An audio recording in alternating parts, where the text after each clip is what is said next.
Hello बच्चों, क्या हाल चाल। Welcome back to our new YouTube channel tuition Yumax tuition classes में। तो as you know we started 12th physics crash course और हमने चालू कर रखा है विद्युत आवेश तथा क्षेत्र वाला चैप्टर। तो इसमें हमने काफ़ी पोर्शन इसका कवर कर लिया है। हम इसका क्या क्या पढ़ चुके हैं, आवेश के बारे में हमने जान लिया और हम कूलाम के नियम तक पहुंच गए। कुछ न्यूमेरिकल्स भी हमने किए हैं। नेक्स्ट अब हम इसमें पढ़ने वाले हैं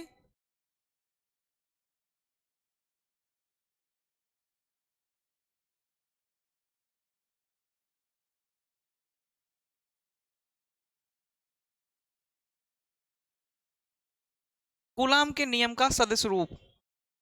इससे कुछ क्वेश्चन, मतलब इससे 3 से 4 नंबर का क्वेश्चन पुटअप कर लिया जाता है एग्जाम में और अधिकांश से देखने को मिलता है एग्जाम में ये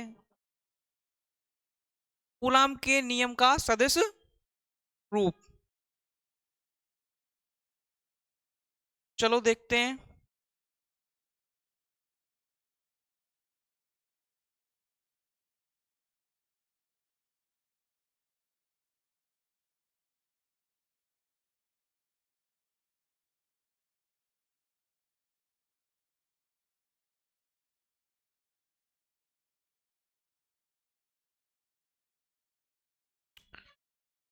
इसके लिए हमें पहले कार्तीय निर्देश तंत्र का निर्माण करना पड़ेगा।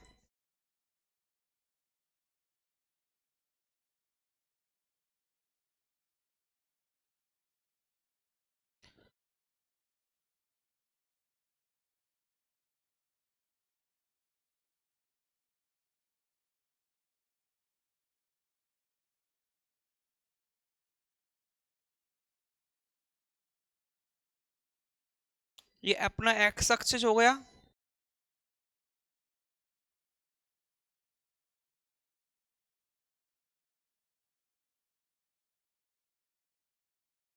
और ये अपना वाई एक्सिस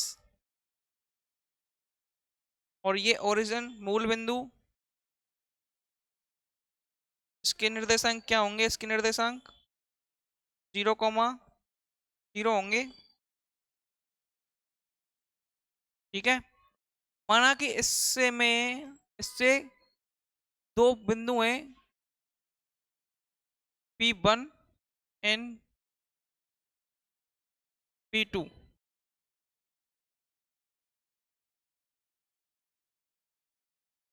और अपना स्थिति सदिश क्या होता है?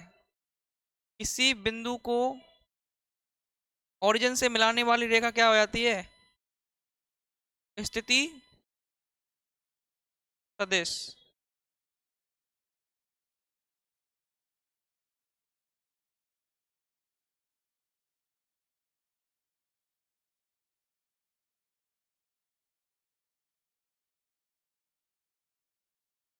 P2 ये अपना P बिंदु हो गया और ये P2 बिंदु हो गया। ठीक है, जो कूलाम के नियम के सदस्य रूप है ना, इसमें देखेंगे P1 के कारण P2 पर कितना बल लगता है और P2 के कारण P1 पर कितना बल लगता है।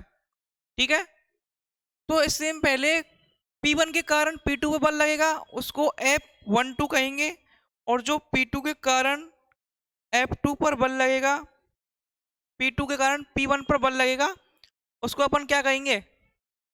F21। क्या कहेंगे? F21।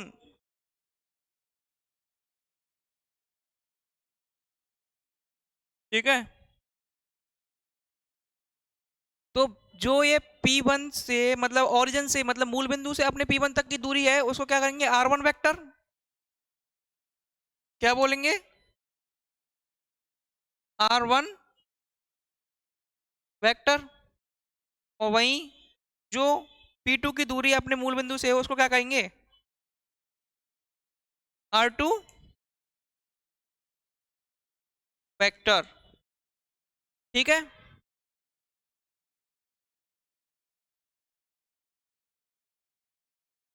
और P1 से P2 के मध्य दूरी कितनी होगी अपनी? ऐसा जैसा कि आप समझ लो कि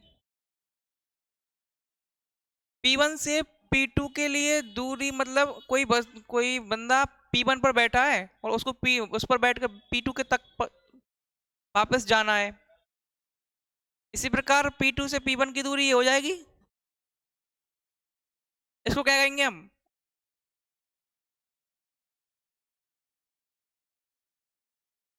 जब जब कोई जब कोई हमको ऐसी P1 से P2 की तरफ जाना है तो इसको क्या कहेंगे? R12 vector.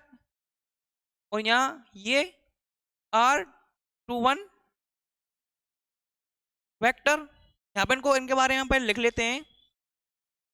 जो अपना R1 क्या है?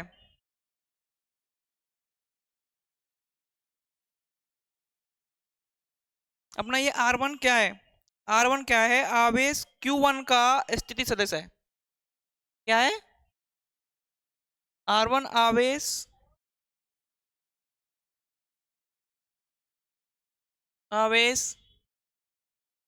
Q1 का क्या है? स्थिति सदिश है। वहीं R2 क्या है? R2 है आवेश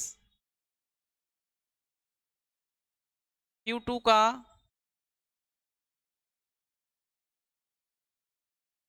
स्थिति सदिश है। ठीक है। और अपना R12 वेक्टर क्या है? अपना R12 वेक्टर है आवेश Q1 का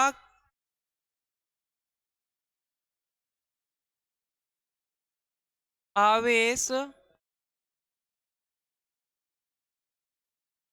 Q1 का Q2 के सापेक्ष स्थिति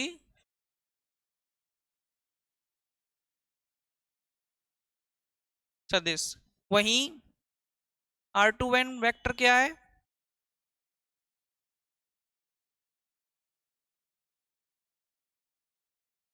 आवेश Q2 का Q1 के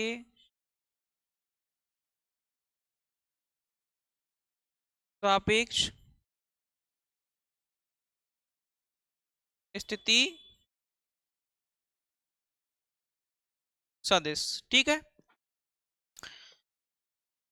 जैसे कि अब आप देखें कि P1 के कारण P2 पर जो बल लगेगा, स्थिर वैद्युत बल, जो P1 के कारण P2 पर स्थिर वैद्युत बल लगेगा, वो किस दिशा में लगेगा?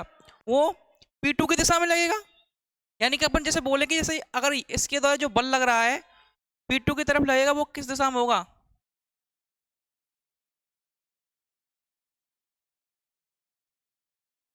इसको मतलब P2 की दिशा में होगा, तो ये क्या होगा? F21 vector. वहीं यदि हम कहें कि P2 की वजह से P1 पर जो बल लगेगा वो किस तरफ लगेगा?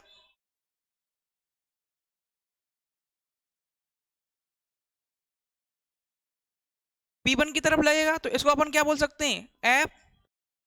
F12 vector. ठीक है।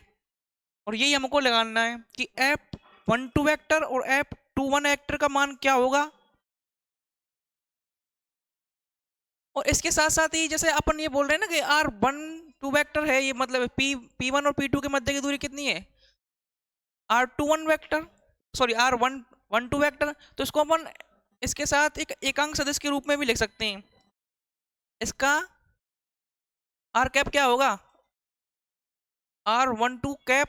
इसका स्थिति सदिश हो जाएगा, एकांक सदिश हो जाएगा। वहीं इसका R21 वेक्टर R21 का एकांक सदिश हो जाएगा। ठीक है। अब इसमें P1 के कारण P2 पर लगने वाले बल, F21 का मान, F21 स्थिर वैद्युत बल का मान ज्ञात करना है। वहीं P2 के कारण P1 पर लगने वाले बल F21 का स्थिर वैद्युत बल का मान हमको ज्ञात करना है। अब यहाँ पर ये लिखे, ये क्या है, R12 कैप और R21 कैप। इनके बारे में लिख लेते हैं। R12 कैप और R21 कैप क्या है, ये क्या है, R12 का, R12 वेक्टर का एकांक सदिश है, और ये R21 वेक्टर का क्या है, एकांक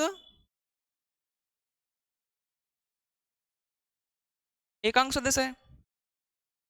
ठीक है, वहीं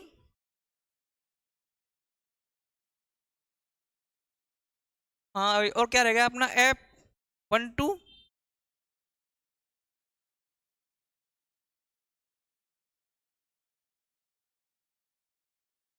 जो F12 वेक्टर और F21 वेक्टर, इसको P1 मान लेते, कोई दिक्कत ना है। आवेश आवेश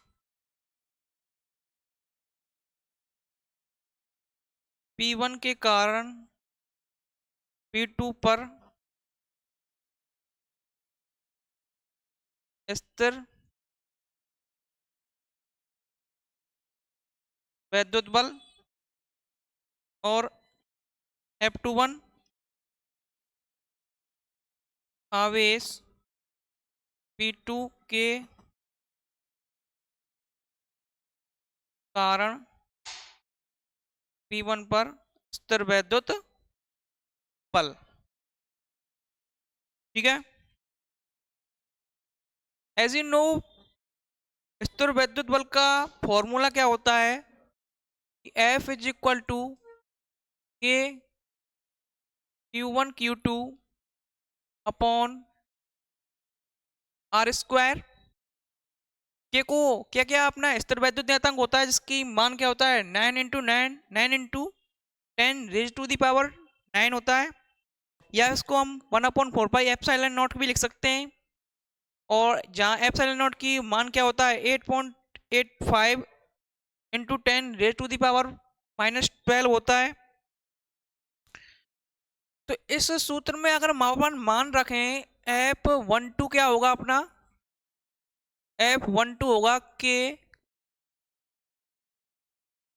Q1 Q2 क्या है अपने, मतलब इसको P1 की जगह अपन ऐसे भी लिख सकते हैं, P1 की जगह Q1 भी लिख सकते हैं इसको।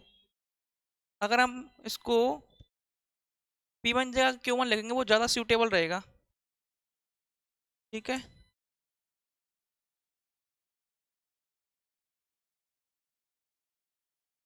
Q1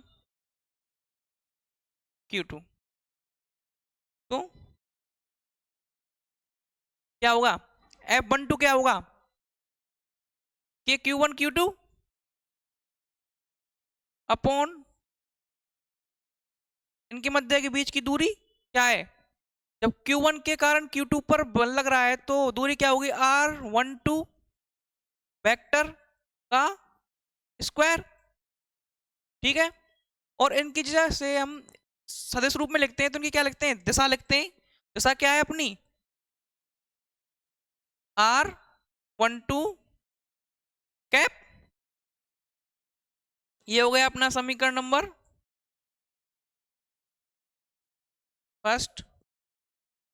वहीं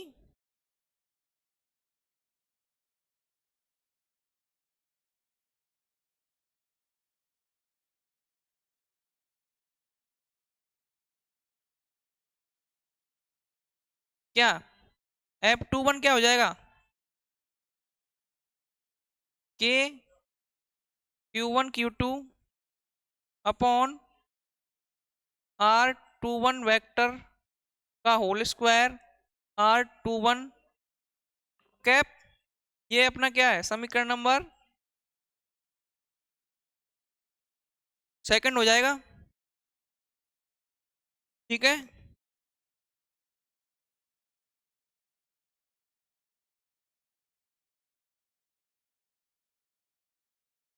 इसमें नहीं देखते हैं। जो अपना ये क्या है? ये तो क्या है, परिमाण है। और ये क्या है? दिशा है। ठीक है। और और एक और विशेष बात, बहुत ही महत्वपूर्ण बात मैं आपको बता दूं।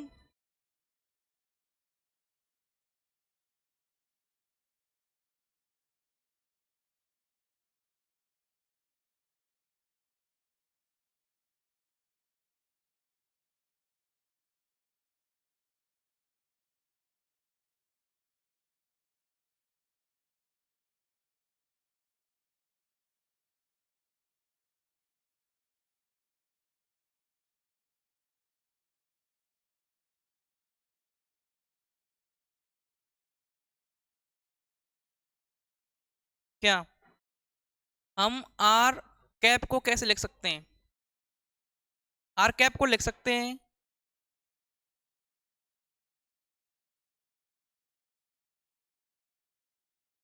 जो अपना R12 कैप था, इसको अपन कैसे लिख सकते हैं? R12 का वेक्टर अपॉन मॉड 12, ऐसे लिख सकते हैं। ठीक है। तो इसका मान हम यहाँ पे अगर पुटअप करें, किसमें? F12 वेक्टर और F21 वेक्टर में, तो ये क्या हो जाएगा?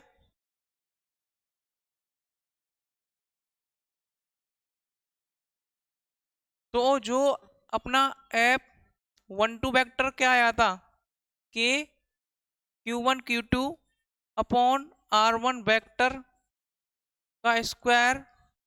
और क्या आया था? इसको अगर वहां से हम इसका मान इसमें लिखें तो क्या हो जाएगा? F12 vector is equal to के Q1 Q2 upon R12 vector का क्या, क्यूब। और ये R12 वेक्टर हो जाएगा। और ये क्या अपना समीकरण नंबर 3। और ऐसे ही अगर यहां से अपन इसमें मान पुटअप करेंगे, पहले क्या था, हमको क्या मिला था? F21 वेक्टर क्या मिला था? K Q1 Q2 upon r square, sorry, r square तो क्या होता है, फॉर्मूला होता है ना, R21 वेक्टर का स्क्वायर इन R21 कैप, यही मिला था ना। यदि हम इसमें मान पुटअप करें तो क्या मिलेगा? F21 vector is equal to के Q1 Q2 upon R21 vector का Q इंटू R21 वेक्टर मिलेगा। और ये क्या अपना समीकरण नंबर 4 हो जाएगा। ठीक है। और देखते हैं, जैसे कि आपने पहले अपने चित्र में देखा था, इसका जो डायग्राम बनाया था हमने, ये वाला जो अपनी R1 वेक्टर है, ठीक है, R1 वेक्टर की जस्ट अपोजिट क्या है? R21 vector. तो हमको इसको कैसे लिख सकते हैं? R1 vector is equal to minus of R21 vector लिख सकते हैं ना, क्योंकि भाई परिमाण R, मतलब जो Q1 और Q2 के मध्य दूरी तो समान है ना। अगर दूरी समान है और लेकिन इसके साथ क्या है, दिशा विपरीत है, तो दिशा विपरीत होने के लिए क्या है, अपन माइनस का चिन्ह चिन्ह लगा देंगे और उसका परिमाण तो सेम ही रहेगा ही। तो अपन यहाँ पर जो ये है R1 वेक्टर, समीकरण नंबर 3 में R12 वेक्टर और समीकरण नंबर 4 में R21 वेक्टर, इसको अपन कैसे लिख सकते हैं? इसकी जगह पे कैसे लिख सकते हैं अपन? इसको लिख सकते हैं ना, मतलब कि R21 vector minus is equal to R1 vector. लिख सकते हैं ना। और जब हम इसको लिखेंगे तो सीधा पता चल रहा है क्या होगा कि F12 है, इनसे क्या निष्कर्ष निकलेगा, इनसे सीधा सीधा निष्कर्ष निकलेगा F12 vector is equal to minus of F21 vector. और इससे प्रूव होता है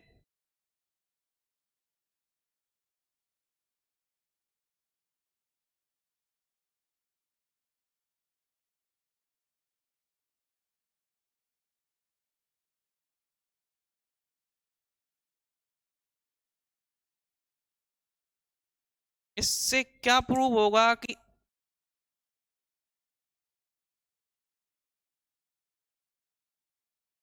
F12 vector is equal to F minus of F21 vector. और ये अपनी इक्वेशन नंबर हो जाएगी 5, समीकरण नंबर 5। समीकरण नंबर 5 से क्या निष्कर्ष निकलता है? समीकरण नंबर 5 से निष्कर्ष निकलेगा कि जो अपना ये न्यूटन के तीसरे लॉ क्रिया प्रतिक्रिया नियम का पालन भी करता है। कैसे?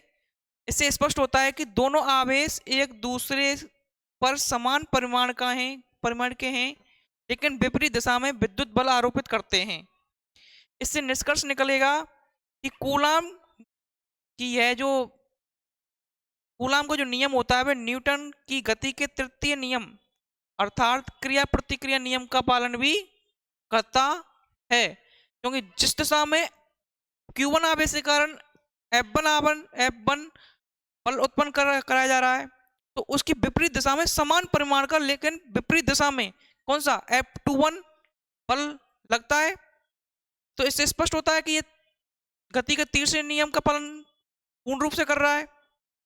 तो ये क्या होता अपना, ये था कूलाम के नियम का सदिश रूप। नेक्स्ट अपन देखते हैं विद्युत क्षेत्र तथा विद्युत क्षेत्र की तीव्रता। अब ये बड़ा इंटरेस्टिंग टॉपिक है। आपने देखे अपने गली के स्ट्रीट डॉग कि जैसे कि हमने देखा कि ये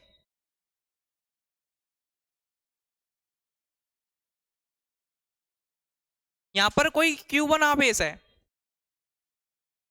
और आपने देखा होगा कि कोई गली का कुत्ता है अपना, जैसे ये है K1 गली का कुत्ता स्ट्रीट डॉग।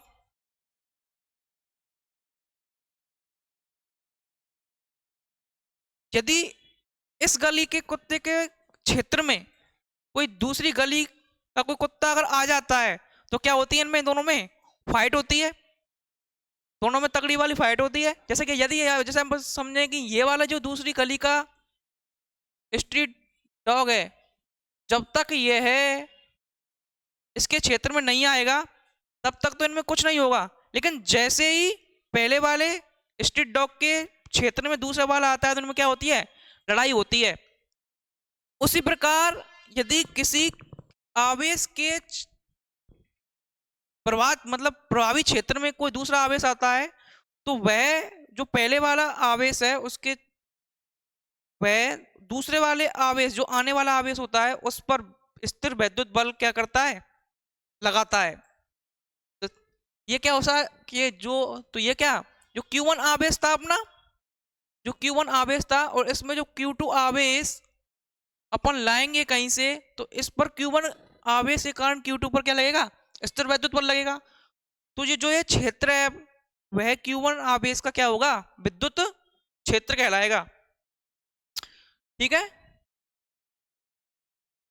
अब इसमें क्या देखेंगे अपन, विद्युत क्षेत्र की तीव्रता। विद्युत क्षेत्र की तीव्रता ने देखा कि भाई ये अपना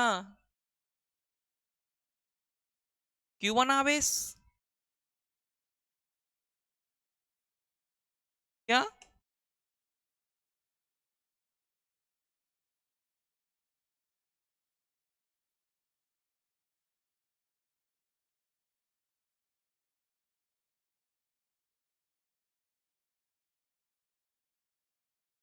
ये अपना Q1 आवेश है,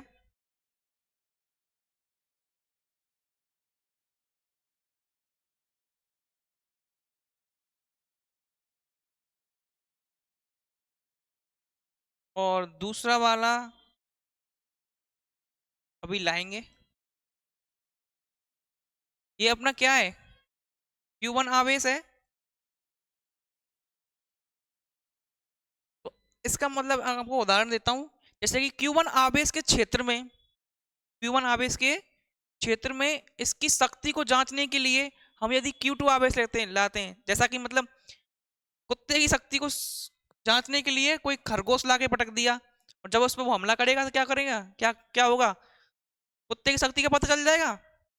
तो इसके लिए हम इसको क्या, इस Q2 आवेश के को लाते हैं, ठीक है। तो इसको क्या बोलते हैं अपन, परीक्षण आवेश।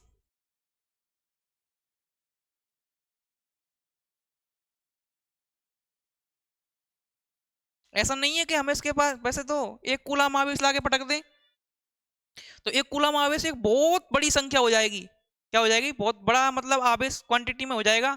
ये तो ऐसा हो जाएगा जैसे कि कुत्ते की शक्ति को मापने के लिए कोई शेर को लाकर पटक दिया, और पता चला शेर ने कुत्ते के फाड़कर दो टुकड़े कर दिए और खा गया उसको। तो इसके ऐसे इसकी शक्ति का अंदाजा नहीं लगेगा। तो इसके लिए इससे कम ताकतवर कोई वस्तु लानी पड़ेगी, जैसे खरगोश हुआ, चूहा हुआ, तब इसकी शक्ति का पता चल जाएगा कि किस प्रकार से हमला करता है, कितनी टाइम लगाता है उसको मारने में। अब यदि हम कहें कि इस पर एक कूलाम आवेश लाया जाता है, क्या लाया जाता है, यहाँ पर क्या है अपना, एक कूलाम आवेश लाया जाता है, तो जब Q1 आवेश के कारण, Q1 आवेश के कारण Q2 आवेश मतलब एक कूलाम आवेश को जितना बल लगेगा, जस्ट लाइक ऐसे अपन सोचते हैं कि तो Q0 आवेश, Q0 कूलाम आवेश पर जितना बल लगेगा, अगर यदि कहें हम Q0 कूलाम आवेश के द्वारा F मतलब Q0 आवेश, Q0 कूलाम आवेश पर Q1 के द्वारा F बल लगता है, तो एक कूलाम आवेश पर कितना बल लगेगा, F upon Q0। That's right, that's all. और इसको अपन कैसे लिख सकते हैं, इसको कैसे लिखेंगे अपन, इसको लिखेंगे कैसे दोस्तों, इसको लिखते हैं अपन इस प्रकार से,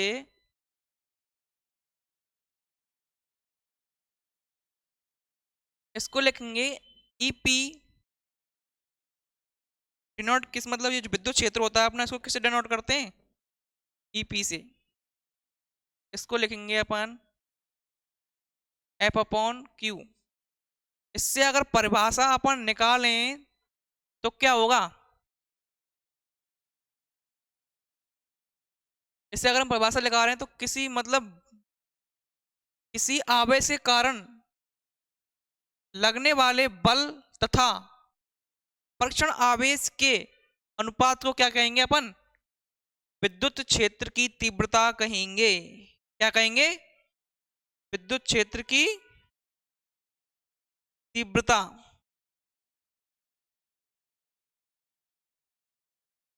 क्या कहेंगे, विद्युत क्षेत्र की तीव्रता कहेंगे।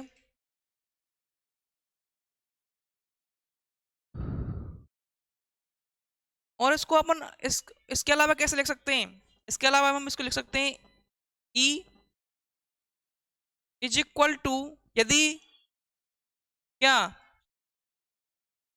यदि जो इसकी मतलब Q0 है वह टेंस टू जीरो है, मतलब जीरो की तरफ अग्रसर है, तो अपन इसको क्या लिख सकते हैं, इसको लिख सकते हैं अपन E is equal to limit Q0 tends to zero F upon Q0। इसको ऐसे भी लिखा जा सकता है, ठीक है। अब जैसे कि हम इसकी मात्रक की बात करें तो इसका मात्रक क्या होगा, भाई बल का मात्रक क्या होता है, न्यूटन, और जो आवेश का मात्रक क्या होता है, कूलम। तो इस प्रकार से इसका मात्रक क्या हो जाएगा, न्यूटन बटे कूलाम हो जाएगा। क्या हो जाएगा? न्यूटन बटे कूलाम। और यदि इस क्यू नॉट का मान, यदि अपन यदि हम इस क्यू नॉट का मान जो है इसको +1 रख दें, क्यू नॉट का मान क्या रख दें? +1 रख दें, तो जो इससे जो अपना ईपी है मतलब विद्युत क्षेत्र है, ये क्या आ जाएगा? ठीक है, जो विद्युत क्षेत्र है वो बल लगने वाले बल के बल के बराबर हो जाएगा। तो इससे अपन इसकी विद्युत क्षेत्र की एक नई परिभाषा निकाल सकते हैं। विद्युत क्षेत्र की तीव्रता के कैसे कि एकांक धनावेश पर लगने वाले विद्युत बल को ही क्या कहते हैं? विद्युत क्षेत्र की तीव्रता कहते हैं। तो इसको अपन लिख लेते हैं।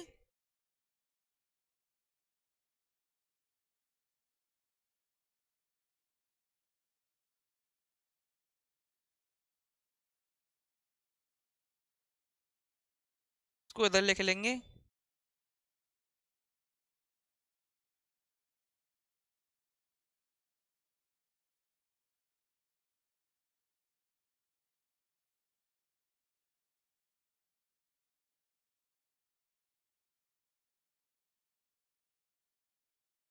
इसको लिखेंगे इसकी परिभाषा को कि एकांक धनावेश पर लगने वाले विद्युत बल को ही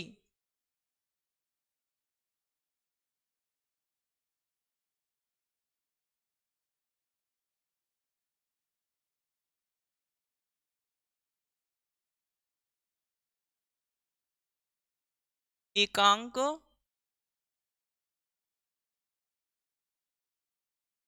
धनावेश पर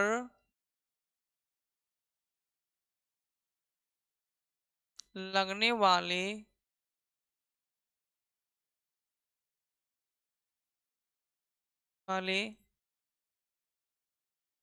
स्थिर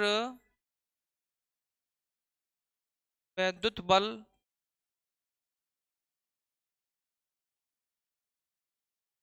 को ही क्या कहेंगे? एकांक धनावेश पर लगने वाले स्थिर विद्युत बल को ही क्या कहेंगे? विद्युत क्षेत्र की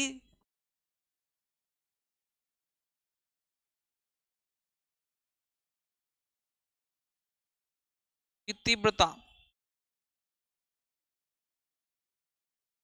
एकांक धनावेश पर लगने वाले स्थिर वैद्युत बल को ही क्या कहेंगे? विद्युत क्षेत्र की तीव्रता कहेंगे। इसके साथ साथ कुछ दो चार इंपॉर्टेंट बात भी हैं। क्या है कि विद्युत क्षेत्र की तीव्रता एक सदिश राशि होती है तथा इसकी दिशा धनावेश से क्या होती है? ऋणावेश की ओर होती है। मतलब जैसे कि मैं कहूं कि ये वाला जो धनावेश था,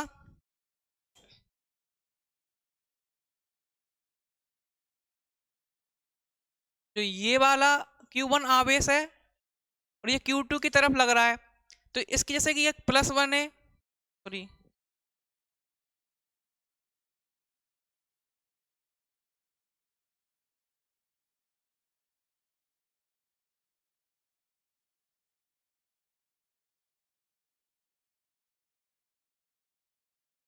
ये Q1 प्लस आवेश है, और जैसे अपन इसको कहें कि ये Q2 माइनस वाला है, तो जो विद्युत क्षेत्र की तीव्रता की दिशा क्या होगी?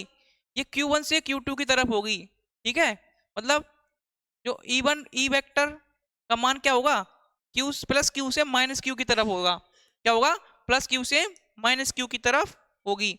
और ये सदिश राशि, सॉरी सदिश राशि नहीं होती, इस पर वेक्टर नहीं लगाएगा, इस पर वेक्टर नहीं लगेगा, इसको हम ई से डिनोट करेंगे। ठीक है,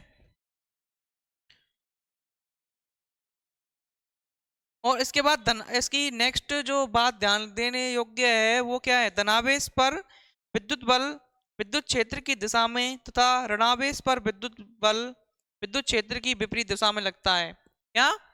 कि धनावेश पर विद्युत बल, जो धनावेश पर जो बल लगेगा विद्युत बल, वह विद्युत क्षेत्र की दिशा में लगेगा, और ऋणावेश पर जो विद्युत बल लगेगा वह विद्युत क्षेत्र की विपरीत दिशा में लगता है।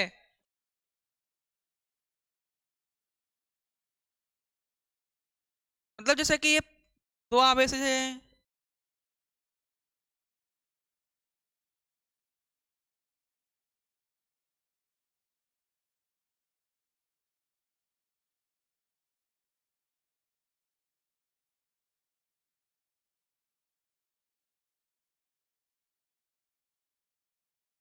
जैसे ये प्लस आवेश और ये माइनस का आवेश है, ठीक है। तो इस जो प्लस आवेश है इसके कारण, प्लस आवेश के कारण जो बल लगेगा क्या, क्यू ई, क्यू ई लगेगा। ये क्या है, विद्युत क्षेत्र की दिशा में लगेगा, मतलब प्लस से माइनस की ओर लगता है। वहीं जो ये क्यू, ये आवेश है, ऋणात्मक आवेश है, इसके कारण बल किसके लगेगा, विद्युत क्षेत्र की विपरीत दिशा में लगेगा, ठीक है।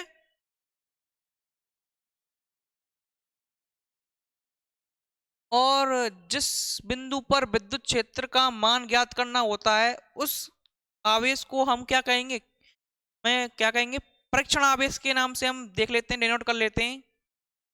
मतलब जैसे किसी क्षेत्र में हमें आप विद्युत क्षेत्र की तीव्रता ज्ञात करनी है, तो उस बिंदु को क्या करेंगे, क्या मान सकते हैं हम, परीक्षण आवेश मान सकते हैं ना। उसका मान क्या है, नगण्य, मतलब बहुत कम होता है।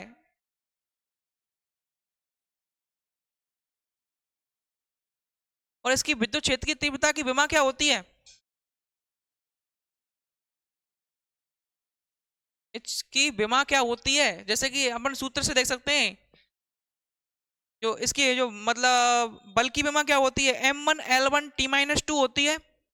बल की विमा सूत्र से देखते हैं, m1 L1 T-2 होती है।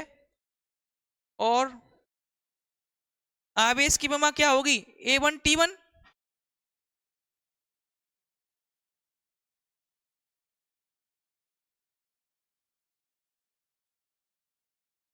बल की विमा क्या होगी, m1 L1 T-2। और आवेश की विमा जो Q, मतलब Q नॉट परीक्षण आवेश होता है, उसकी विमा क्या होगी, A1 T1। तो इस प्रकार से विद्युत क्षेत्र की विमा क्या हो जाएगी, m1 L1 T-3 क्या हो जाएगी, m1 L1 T-3 और A-1। ये क्या हो जाएगी, विद्युत क्षेत्र की तीव्रता की विमा हो जाएगी, ठीक है। तो अब क्या, अब देखते हैं बिंदु आवेश के कारण किसी बिंदु पर विद्युत क्षेत्र की तीव्रता, ये अपना नेक्स्ट टॉपिक है। चलो तो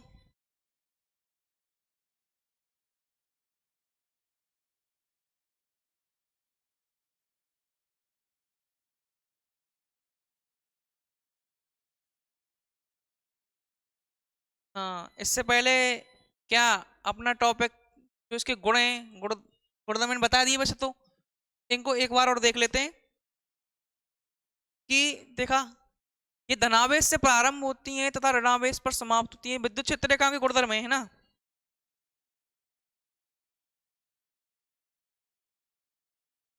विद्युत क्षेत्र रेखाओं को बाद में देखेंगे, एक पोत इससे पहले क्या देखते हैं, एक मिनट रुको।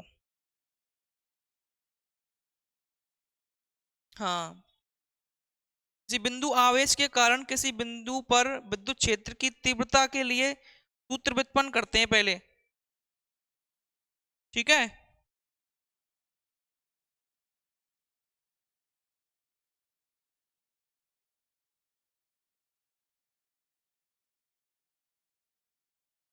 तो नेक्स्ट टॉपिक अपना क्या रहेगा,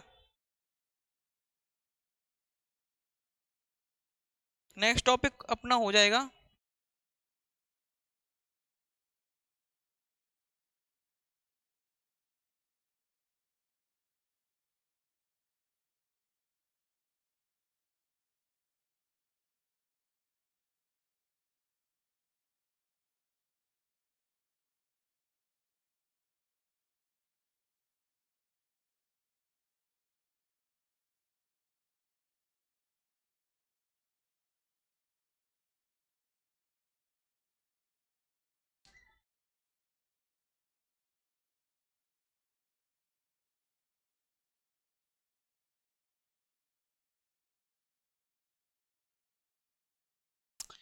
टॉपिक अपना क्या आएगा, बिंदु आवेश के कारण विद्युत क्षेत्र की तीव्रता।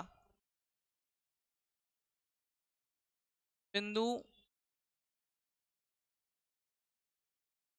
आवेश के कारण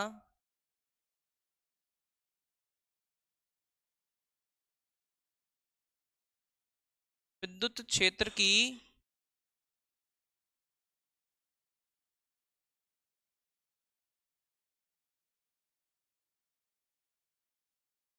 इसको देखते हैं।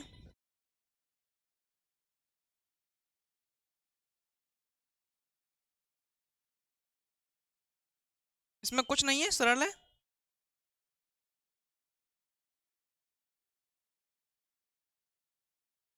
माना कि बिंदु ओ पर एक बिंदु आवेश क्यू स्थित है। बिंदु आवेश बनाते हैं पहले।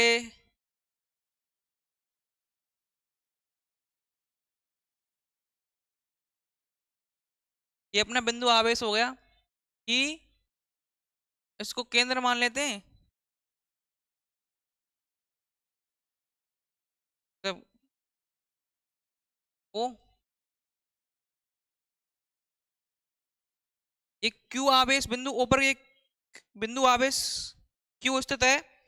हमें इस बिंदु से मतलब आवेश क्यू से आर दूरी पर स्थित किसी बिंदु पी पर विद्युत क्षेत्र की गणना करनी है।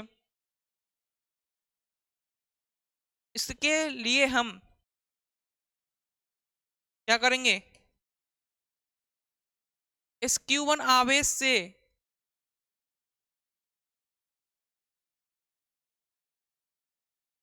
R दूरी पर, किस क्या दूरी पर, R दूरी पर एक बिंदु क्या मान लेते हैं, P मान लेते हैं। अब इस बिंदु Q से R दूरी पर R1 क्या, R ही मानते हैं ना इसको। R दूरी पर स्थित बिंदु P पर हमें विद्युत क्षेत्र की तीव्रता ज्ञात करनी है। और विद्युत क्षेत्र की तीव्रता का फॉर्मूला क्या होता है अपने पास,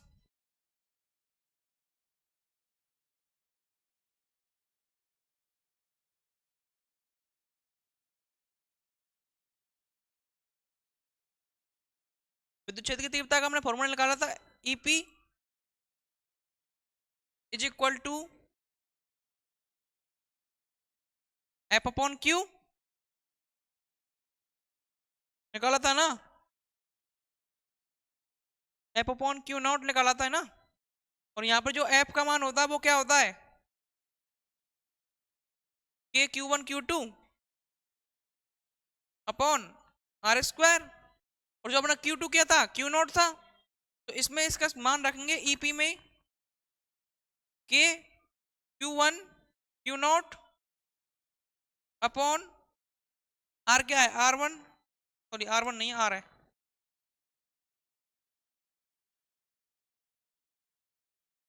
आर है, आर का स्क्वायर। और पहले से Q0 है ये,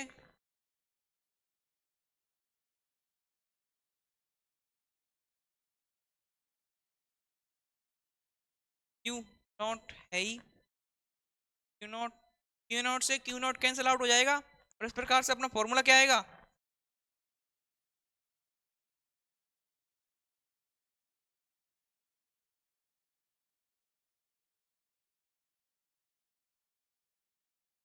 फॉर्मूला क्या आ जाएगा अपना, E इज इक्वल टू के क्यू अपॉन आर।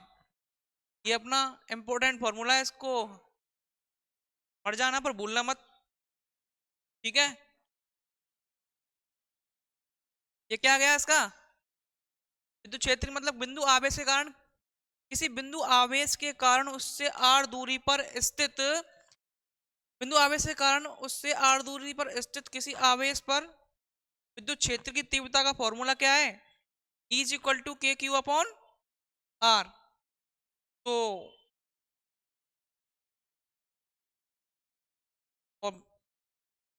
के क्यू अपॉन आर, इससे सीधा फॉर्मूला जो समीकरण नंबर हम इसको 1 रखें तो क्या लिखें, समीकरण नंबर फर्स्ट, समीकरण नंबर फर्स्ट सीधा दिखाई दे रहा है कि ई क्या है, परपेंडिकुलर ऑन 1/r। तो बनाते हैं इसका क्या, ग्राफ। इसके लिए हमने कार्तीय निर्देश तंत्र का निर्माण करना पड़ेगा।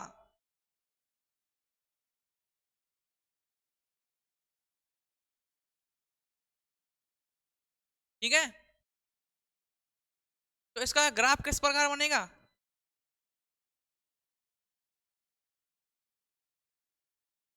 अगर ये बोले अपन बोले जैसे कि ये क्या है, ई वेक्टर, और ये क्या है 1/r, तो इसका ग्राफ कैसे बनेगा, इसका ग्राफ बनेगा क्या, सीधी सरल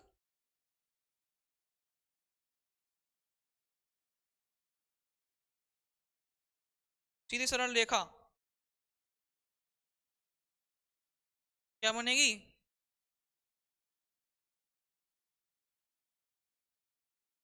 सीधी सरल रेखा बनेगी।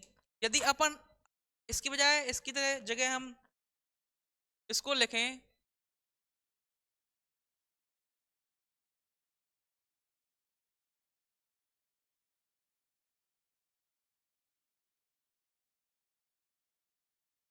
यदि हमें अभी इसको ऐसे लिखें 1/r की जगह, 1/r की जगह क्या लिख दें, r लिख दें, तो ये ऐसे नहीं बनेगा। ये कैसे बनेगा, फिर बनेगा ये इस प्रकार से,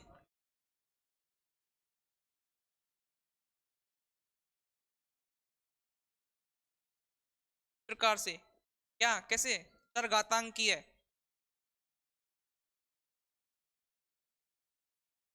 कैसे बनेगा, चरघातांकी बनेगा। और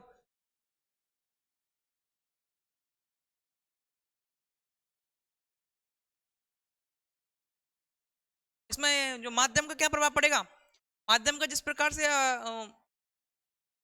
स्थिर वैद्युत बल में जो परिवर्तन हो रहा था, मतलब निर्भरता हो रही थी कि पहले निर्वात में तो स्थिर वैद्युत बल था, जब उसमें माध्यम में लगता है तो क्या होता है वो परावैद्युतांक या आपेक्षिक विद्युतशीलता के बराबर कम हो जाता है। ठीक है, इसी प्रकार से ये भी क्या होगा, जो अपना विद्युत बल लगेगा, तो अपना जो ये विद्युत बल लगेगा, एप्सिलॉन आर गुना ये भी क्या हो जाएगा, सॉरी विद्युत बल नहीं नहीं, ये विद्युत क्षेत्र की तीव्रता होगी वह माध्यम में एप्सिलॉन आर गुना कम हो जाएगी। ठीक है, तो निर्वात के सापेक्ष माध्यम में विद्युत क्षेत्र की तीव्रता एप्सिलॉन आर गुना जो परावर्तनांक अपना जितना होता है उतनी गुना कम हो जाती है। ठीक है, अगला नेक्स्ट इसका वो है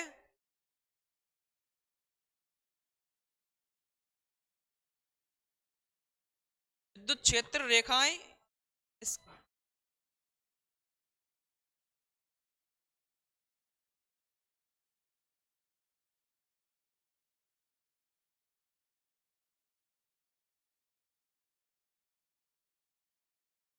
यदि पहले ये देखो आप ये विद्युत बल रेखाएं होती क्या है, विद्युत बल रेखाएं होती क्या है,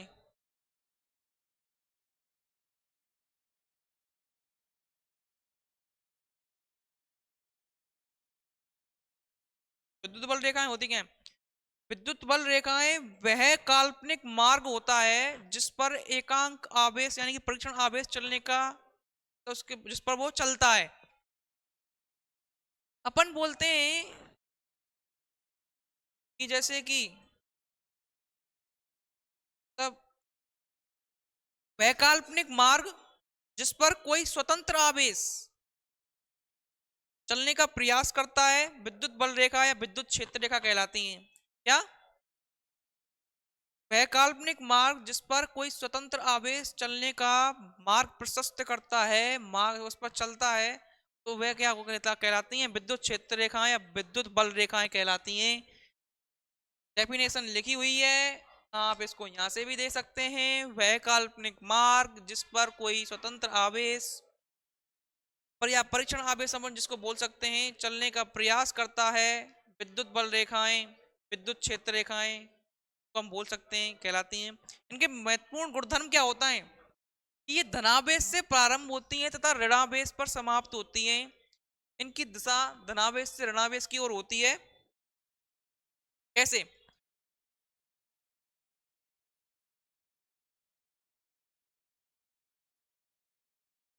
कि जैसे कि ये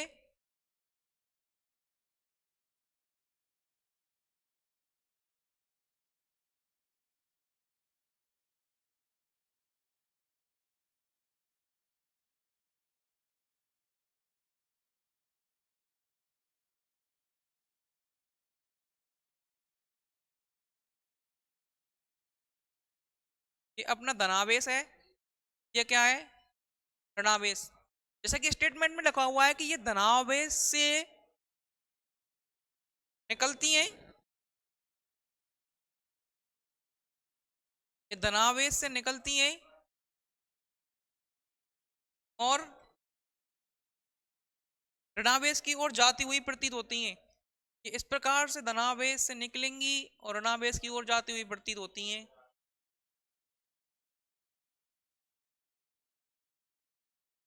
ठीक है,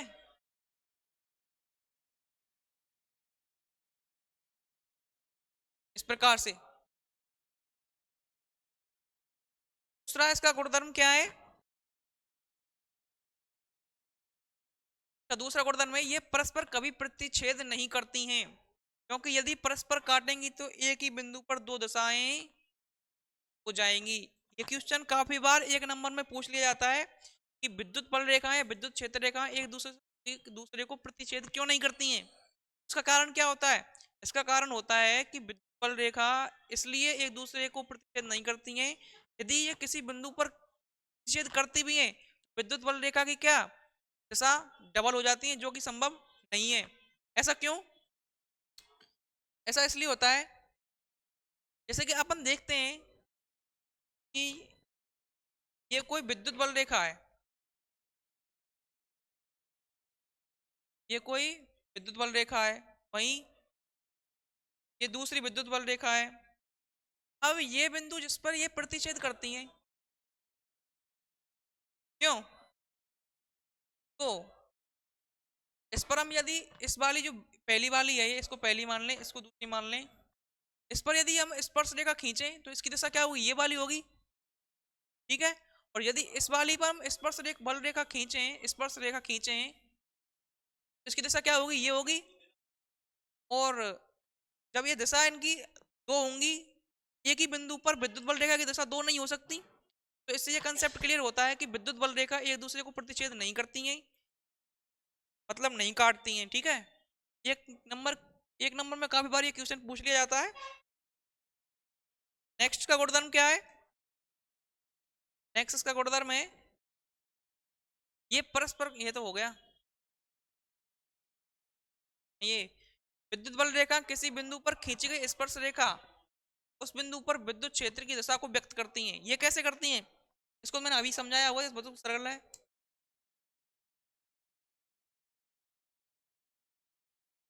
कैसे? जैसे कि अपन मान लेते हैं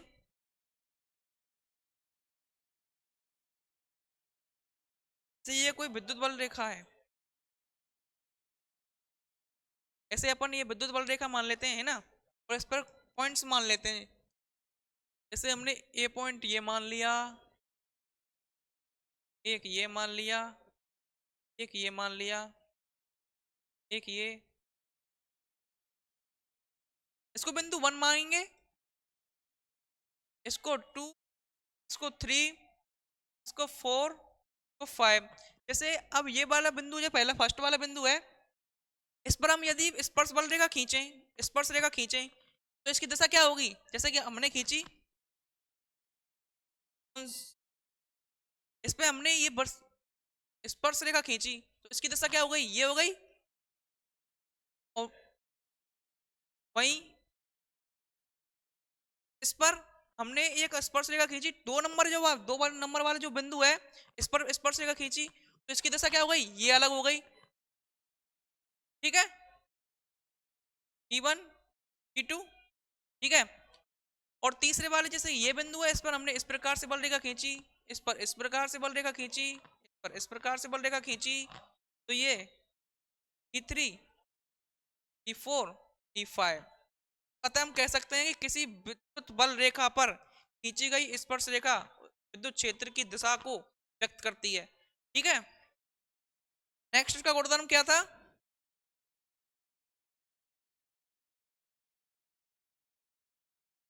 ये खुले वक्रों की भांति होती हैं, ये कभी किसी बंद परिपथ पथ का पथ नहीं बनाती हैं। ये तो सिंपल सा है कि ये खुले वक्रों की भांति होती हैं, ये कभी बंद पथ बनाती नहीं है, क्योंकि प्लस से माइनस की ओर जाती हैं, मतलब प्लस से निकलती हुई प्रतीत होती हैं, माइनस की ओर जाती हुई प्रतीत होती हैं।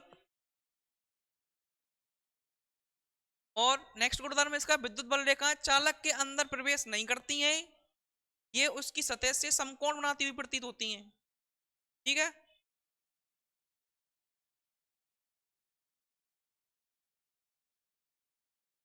नेक्स्ट। हाँ, अब जैसे कि ये बोल रहा है कि जिस स्थान पर ये सघन होती हैं उस पर विद्युत क्षेत्र ज्यादा होता है, और जिस स्थान पर ये सघन नहीं होती है अर्थात इनकी संख्या क्या कम होती है, उस पर विद्युत क्षेत्र कम होता है। ठीक है, इसको कैसे समझ सकते हैं अपन, जैसे कि अब हम बोलें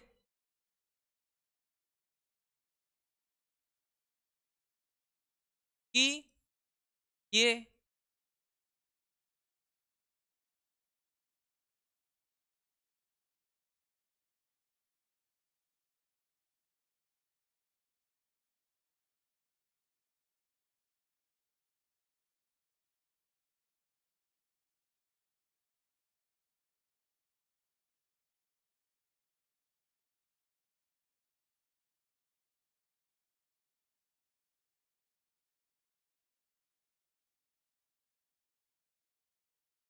अब इसमें पहले वाले जहां पर इनकी मतलब इनकी संख्या अधिक है, यानी कि सघन है, ये अधिक संख्या में है, तो यहाँ पे क्या होगा, जो यहाँ का विद्युत क्षेत्र होगा ग्रेटर देन होगा, मतलब जैसे इसको मान लें हम E1 विद्युत क्षेत्र, इसको E2 विद्युत क्षेत्र, इसको E3 विद्युत क्षेत्र।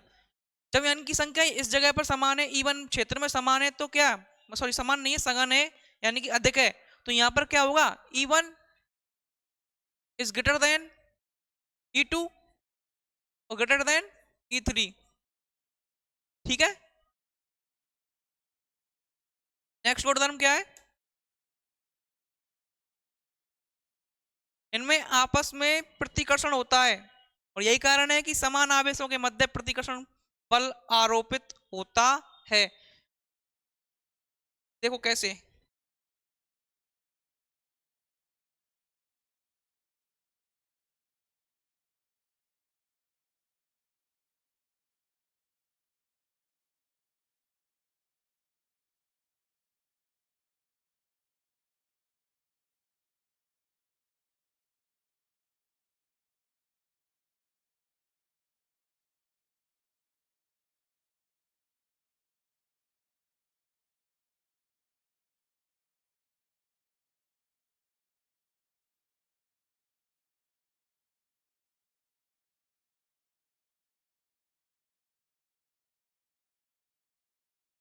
ये Q1 आवेश मतलब प्लस आवेश धनावेश है,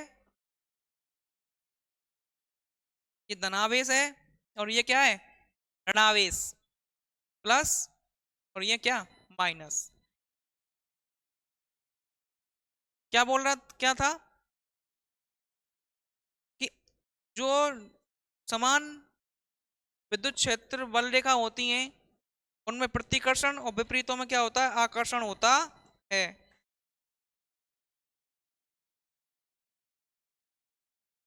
कैसे, देखो, धनावेश से पहले तो क्या,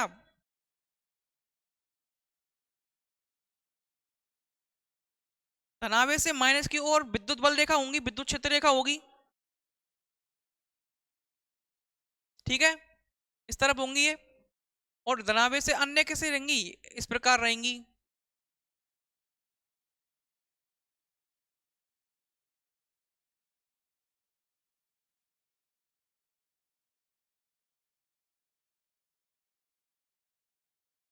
इस प्रकार से रहेंगी, ठीक है। और यहाँ ये धनावेश से निकलती हुई और घूमकर ऋणावेश की ओर आती हुई दिखाई देंगी, ठीक है। अब देखते हैं एकल आवेश के कारण विद्युत बल रेखाएं।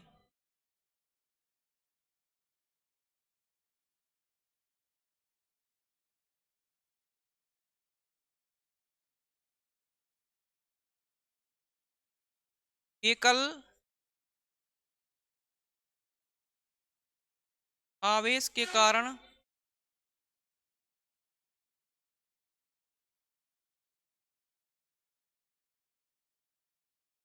विद्युत बल रेखाएं।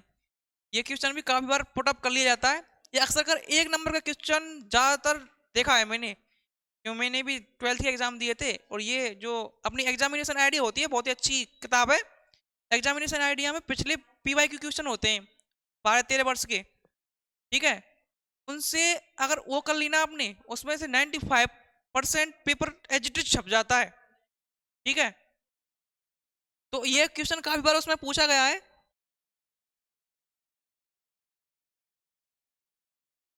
कैसे, जैसे कि हमने मान लिया कि ये एक बिंदु आवेश है, एकल आवेश जिसको हम कह सकते हैं।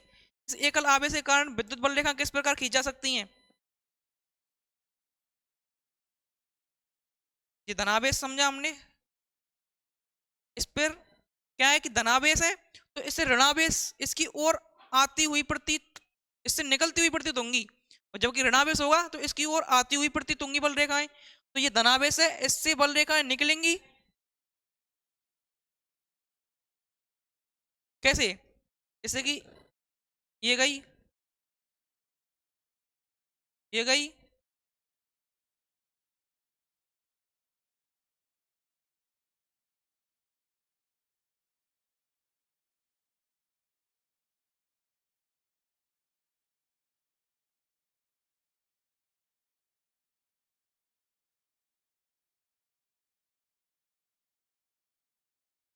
ऐसे। और यदि अपन से हमसे क्वेश्चन पूछा जाए कि एकल धनावेश के कारण विद्युत बल रेखाएं खींचिए, तो इस प्रकार से खींचेंगे, धनावेश से जाती हुई दर्शाएंगे, ठीक है। और यदि हम कहें कि एकल ऋणावेश के लिए विद्युत बल रेखाएं खींचिए, उसको कैसे खींचेंगे, उसको इस प्रकार से खींचेंगे।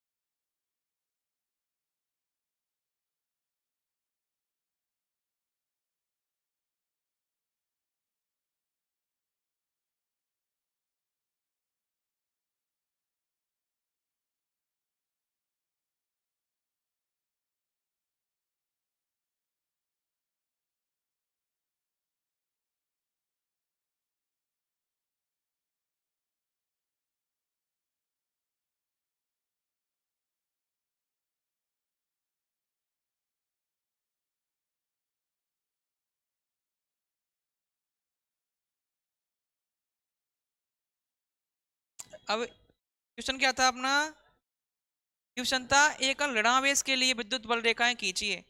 जस्ट लाइक अपने धनावेश के लिए क्या हो रहा था कि इससे जाती हुई प्रतीत हो रही थी, मतलब धनावेश से निकल रही थी। और ऋणावेश के लिए क्या होगा, इसकी तरफ आएंगी। तो बस सिंपल, इसको इस प्रकार से बना देंगे।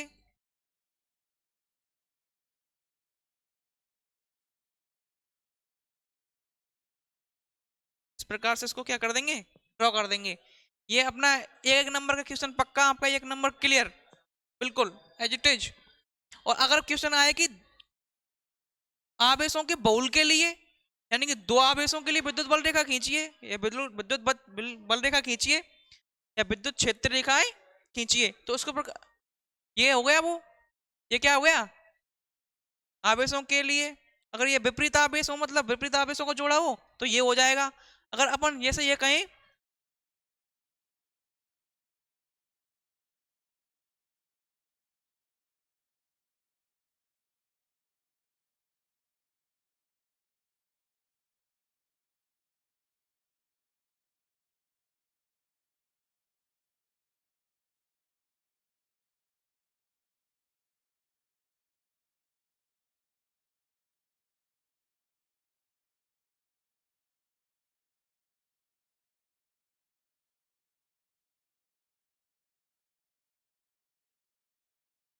यहाँ कैसे खींचेंगे, ये दोनों ही आवेश धनावेश हो, तो इससे क्या है, जो विद्युत बल रेखा निकलती हुई प्रतीत होंगी। कैसे,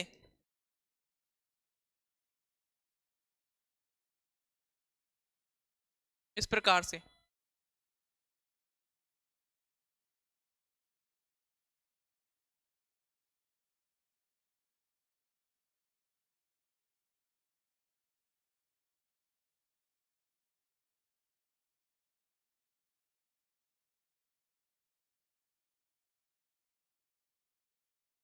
ठीक है, ऐसे।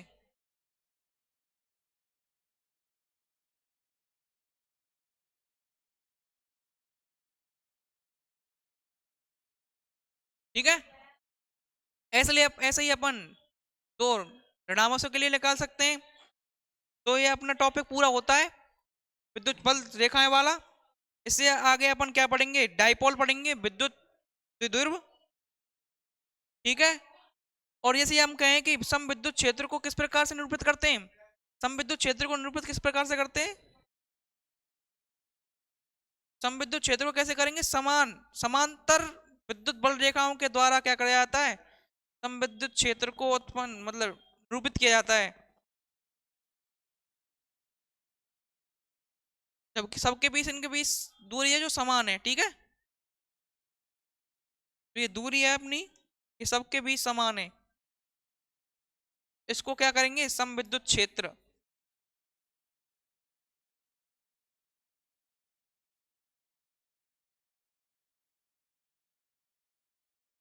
अपना नेक्स्ट टॉपिक क्या है, नेक्स्ट टॉपिक है अपना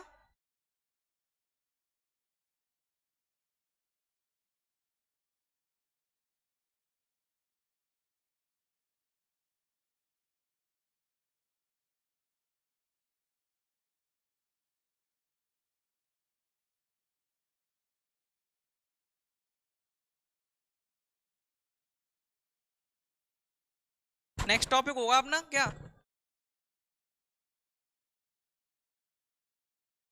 विद्युत द्विध्रुव, इलेक्ट्रिक डायपोल। क्या,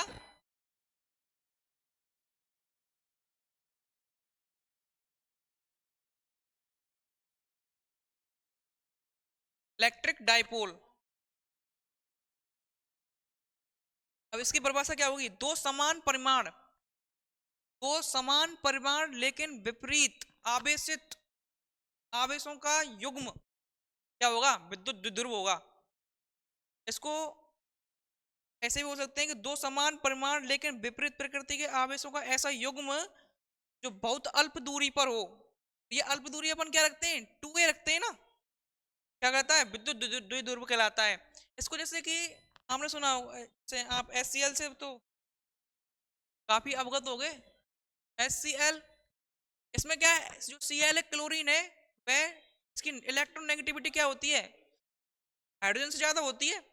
तो इनके मध्य में क्या, जो इसका बॉन्ड होता है Cl का, हाइड्रोजन की इलेक्ट्रोनेगेटिविटी होती है, वह Cl से क्या होती है, कम होती है, जिसके कारण जो अपना Cl है क्लोरीन है, वह बॉन्ड के जो इलेक्ट्रॉन्स होते हैं, इलेक्ट्रॉन नेगेटिविटी विद्युत ऋणता अधिक होने के कारण हाइड्रोजन से अपनी तरफ खींच लेती है। कैसे इसको प्रदर्शित कैसे करते हैं अपन, इसको इस प्रकार से मतलब क्लोरीन की तरफ, पॉइंट के इलेक्ट्रॉन होते हैं वे क्लोरीन क्लोरीन की तरफ होते हैं, ना कि हाइड्रोजन की तरफ। बाकी हम क्या होते हैं, बीच में होते हैं। ठीक है, तो इस पर क्या है, इस पर धनावेश उत्पन्न हो जाता है, आंशिक धनावेश, और इस पर आंशिक ऋणावेश उत्पन्न हो जाता है। ये क्या है, एक इलेक्ट्रिक डायपोल का उदाहरण है। क्या है, इलेक्ट्रिक डायपोल का उदाहरण। इसको वैसे अपन कैसे कर सकते हैं, जैसे कि प्लस क्यू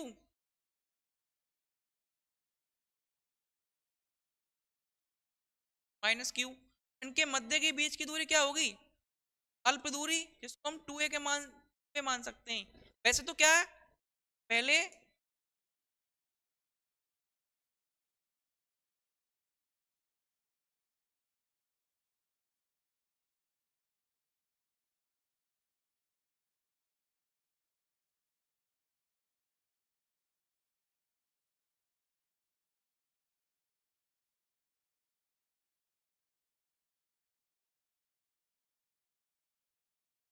वैसे इनके मध्य की दूरी जैसे अपन x माने,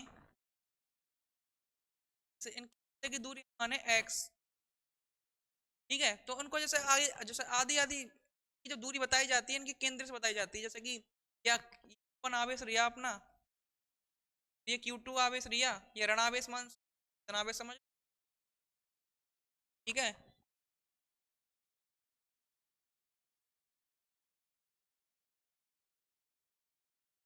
तो जब हम दूरी जब आधी आधी करेंगे तो इसको क्या, x/2, और ये x/2, जब इनको हम कैलकुलेशन करते हैं तो ये काफी टफ कैलकुलेशन हो जाती है। इसलिए वैज्ञानिकों ने इसका सीधा सीधा फंडा में, मतलब फंडा क्या निकाला, कि इनको x लिखने की बजाय अपन क्या लिखें, इसको लिखें 2a। तो यहाँ तक आधी दूरी क्या हो जाएगी a, और आधी दूरी क्या हो जाएगी a। इससे हम जैसे हम कैलकुलेशन करेंगे तो वो बहुत ही आसान होगी। ठीक है, इसलिए इनके मध्य की दूरी क्या लिखी 2a। अब एक चीज का नाम आपने सुना हो क्या, विद्युत आघूर्ण, विद्युत आघूर्ण। ये विद्युत आघूर्ण क्या होता है, इसका सूत्र होता है Q×2a, यानी कि किसी विद्युत द्विध्रुव के किसी आवेश तथा उनके मध्य दूरी के गुणनफल को क्या कहते हैं, विद्युत आघूर्ण कहते हैं। ठीक है, और इनका जो, तो अपना इनका मात्रक क्या होगा भाई, क्यू, आवेश का मात्रक क्या हो जाएगा कूलम, और दूरी का मात्रक क्या हो जाएगा मीटर, क्या हो जाएगा कूलम मीटर। और इसको अपन कूलम मीटर की जगह क्या लिख सकते हैं, इसको कूलम मीटर के साथ साथ लिख सकते हैं डिवाई, क्या लिख सकते हैं, डिवाई।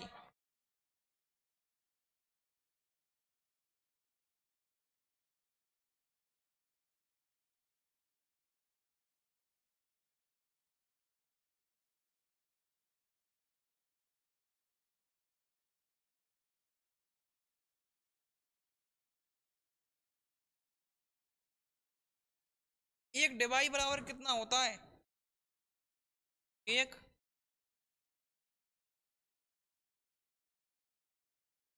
एक डिवाई, एक डिवाई बराबर क्या होता है 3.3 10⁻⁻30। क्या होता है,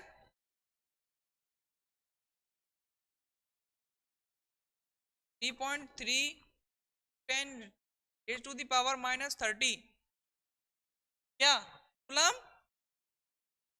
मीटर, ये होता है। ठीक है, और नेक्स्ट वीडियो में देखते हैं अब डायग्राम, मतलब पहले इसका डेरिवेशन चालू करेंगे। अब तक क्लास बोरिंग हुआ करती है, थोड़ा थोड़ी बोरिंग लगती होगी आपको, लेकिन इसके बाद क्या है, डेरिवेशन चालू हो जाएंगे तो फट से चैप्टर में मजा आएगा।